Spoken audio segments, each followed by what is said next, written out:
Students, when did one classmate get the entire class into trouble?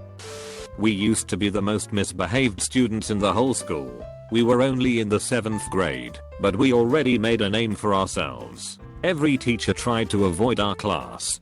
Some who were unfortunate enough to teach usually encountered difficult times.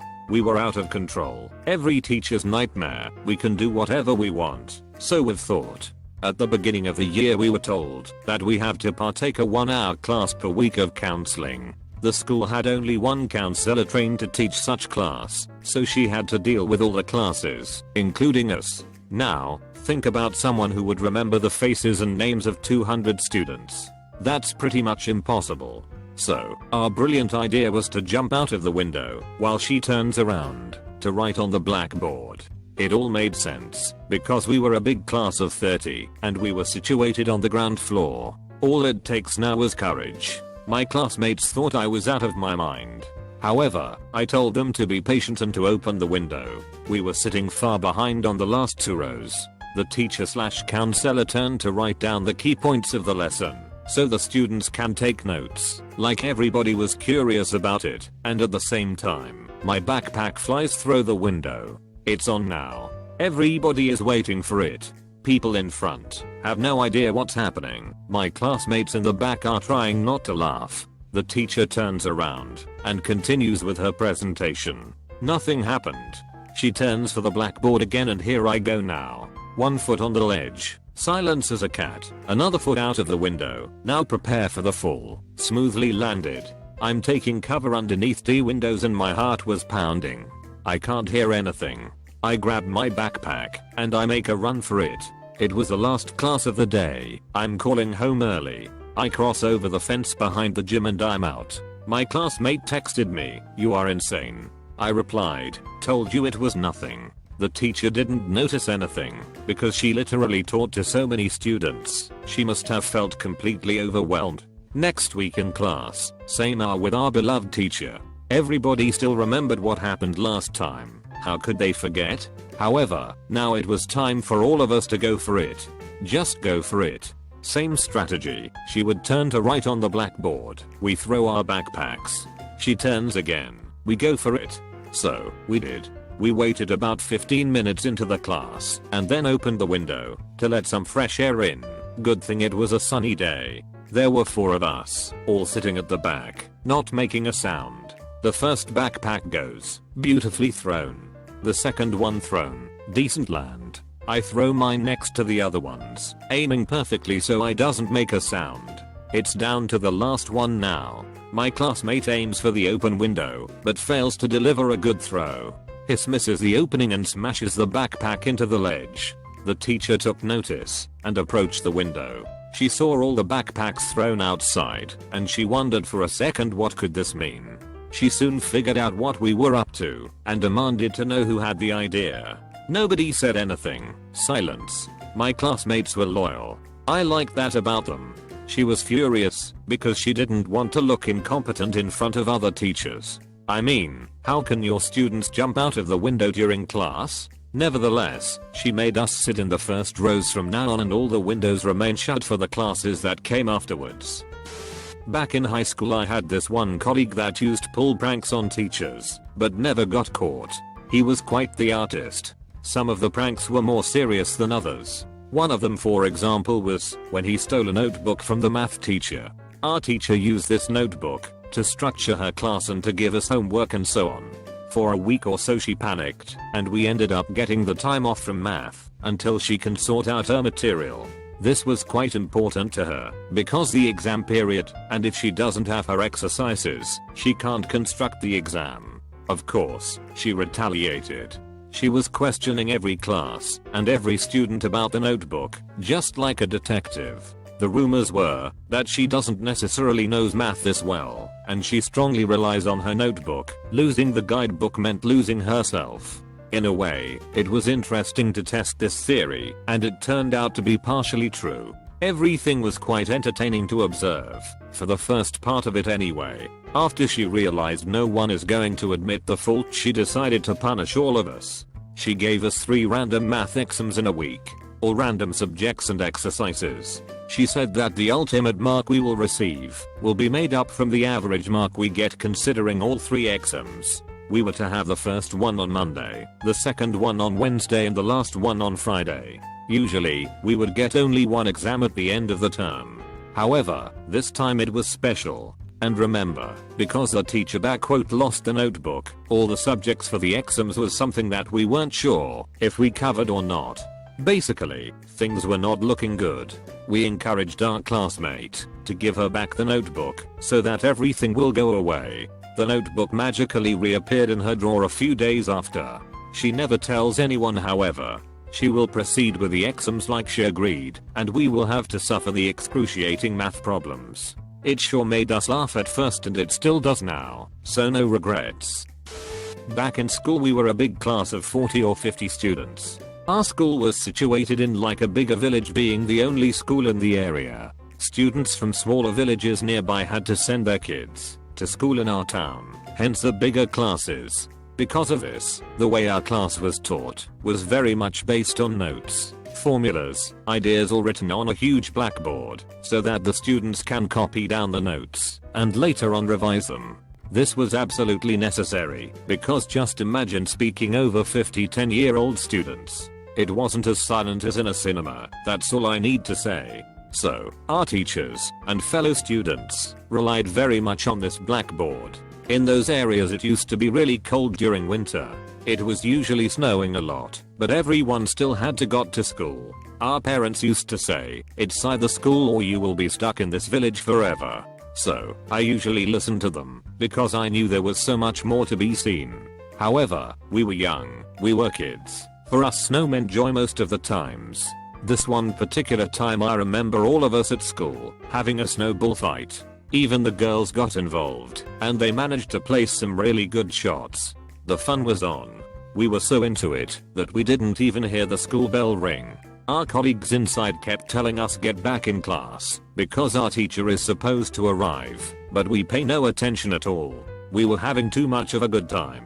We used to mock them, telling them they should come outside and play with us. We teased them by throwing snowballs in the classroom as they were leaning over the window ledge to call us in. The whole thing started to become funny, so more of us began to throw snowballs inside. You know, depending on the type of snow, when you make a snowball and you hold it in your hands long enough, because from the warmth, it gets smaller and thicker just like ice. Such snowball flew across the classroom, landing straight into one of the corners of the blackboard. It made a really loud sound and a huge crack started to appear across the blackboard. Everybody stopped in silence, panicking for a moment. Looking left and right, you couldn't tell who threw the snowball. We knew we were in trouble. Few moments later our teacher walks into the classroom and sees what happened. He gets absolutely furious and continues saying that this needs to be fixed straight away and that all of us are responsible for this. If nobody wants to step forward, nobody will come forward anyway because nobody saw anything. Maybe not even the person throwing hadn't seen their snowball flying across and hitting the blackboard. It was a tricky situation. The teacher demanded that all of the class should contribute to a new blackboard. In a sense, I believe it was better this way, because a blackboard that size was really expensive and none of our families were very rich. So, maybe splitting the cost made a lot of sense. After all, it was all of us that had fun, right? There was this period back in high school when I tried smoking cigarettes like most teenagers. The issue was that this was on school premises. My classmates a low-key spot behind the gym where they would usually to smoke a few puffs during break. They used to sit on all corners watching out for anybody who might come to disrupt the party. It was quite a long time ago, so there wasn't any CCTV installed. The whole operation was smoothly handled, and we were then on our way to class while chewing gum to cover the smell of smoke. For a whole year we managed to smoke on school premises without the teacher realizing. In the following year, we got more confident about the whole thing. We weren't as vigilant as before. Also, more people find out about our spot and more students started smoking. So, the vicious circle got bigger. My classmate Michael kept bragging to everybody how we managed to dodge the teachers like this for a whole year. He used to show off in front of girls, so he would seem like a "bad boy." Most people started to pay attention and our subtle hideout was blowing smoke like a chimney. It did not take long for a teacher to notice and try to catch us doing it. They figured out where we were going on most breaks and followed us along. There were 2 of them coming at the same, so they covered all the ways you could go. Some students panicked and threw the cigarettes straight away. Some of them panicked even more and jumped the fence before the teacher got to us. Probably those are going to be in most trouble after, if they had seen their faces. Most of us, especially the ones from the previous year, minded our own business. We knew we were already compromised. We threw away our cigarettes when the teachers were close, but Michael continued smoking. He had more than half left, so he didn't want to waste anything. "What do you think you are doing, young man?" one of the teachers said. "Please let me finish," Michael simply said. What a true legend with thought. He continued saying, "I hate the fact that it came out like this, but we are almost adults. We are 17. We should be allowed," he said while we were staring at him with our jaws to the floor. It was our final year, so we were so used to everything you could afford, having a bit of fun, doing whatever you want to make sure the teachers will still remember you after you're gone. You will be allowed to do whatever you want when you will leave this school, Mr. Collins, one of the teachers said angrily. "Now get back in class. All of you." As a consequence, all our parents were summoned to school. They talked to each and every one in private, so they would be aware what their children are up to. In addition, Michael in particular had to stand in front of all the teachers explaining himself and what happened. They almost expelled him, but he was a decent student who was about to graduate. So, they thankfully showed mercy. However, mostly because of him, they used to check our bags and pockets from then. Every morning our backpacks were called for inspection to check if any students have cigarettes on them. Teachers were put on a rota to patrol around the gym area or bathrooms to make sure everyone is following the no smoke policy. The good days were over. We soon graduated however, and we were free to do whatever we want. Afterwards, we quit smoking anyway. It wasn't as fun as in high school. Our history teacher used to also teach a parallel class. The curriculum was the same, and we were also in the same year.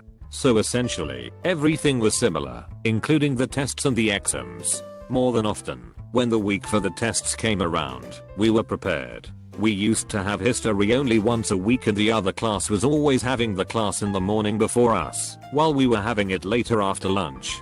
It was a small school, so everybody were friends and talking with each other. We used to meet with students from the other class after they would have their test and copy all the subjects and answers. Sometimes, it felt like it was too easy. Knowing everything, the only thing you had to do was intentionally making a mistake on the test, so it wouldn't be too obvious that you knew everything spot on. Our teacher always used to be really impressed by the results. I'm uncertain how she didn't figure it out, but at the same time I guess she enjoyed bragging to the other teacher that a subject gets the best marks in the whole school. We were really subtle about everything, and the agreement between classes worked out great until this one thing happened. Like most school classes, you always get more diligent or more loose students. The "good, more behaved students in our class usually denied looking at the answers saying that's cheating, and one day we will get caught. However, we didn't and we kept getting better and better grades until they started to become a bit jealous. There was this really difficult exam approaching, so everyone was worried about it, or almost everyone. One of our classmates got so anxious that she went against her principal and asked for the answers to the test after we've got them from the other class. So, we hand them to her advising that she should handle them carefully and keep calm about the whole thing. It was the first time she was cheating on a test. They grow up so fast. Most students finished their paper and handed them over. This one particular classmate was all sweaty and looking really worried. She kept glancing underneath her desk repeatedly, so the teacher took notice. When the teacher approached the anxious student, she found the piece of paper with the answers on it. Now she was on to us. She took the student in private to talk. We knew we were all going down. She wouldn't keep her mouth shut. She divulged to the teacher our plan and how we managed to all pass and get good grades during all this time. The teacher was furious, so she cancelled all scheduled tests and devised new ones, which were different this time and far more difficult. She also announced that from now on, the test will be unannounced and they can happen at any time. So we all must be prepared for every class. That year I became an expert at history. There was no other choice. Sometimes, too much or powerful information can overwhelm weak people. Maybe my classmate should have just stayed with her principal all the way.